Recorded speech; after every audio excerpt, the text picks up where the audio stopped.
Here we go with 2 quick tips to stop the snoring, and feel free to forward this video to a friend or spouse. First, try a humidifier. For some people, snoring is caused by allergies, which tend to worsen in dry air, so sleeping with a humidifier might just help.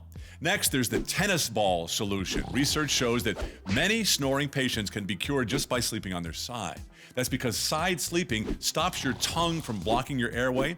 It's why sleep experts recommend sewing a tennis ball to the back of your PJs so you'll be less likely to roll onto your back during sleep.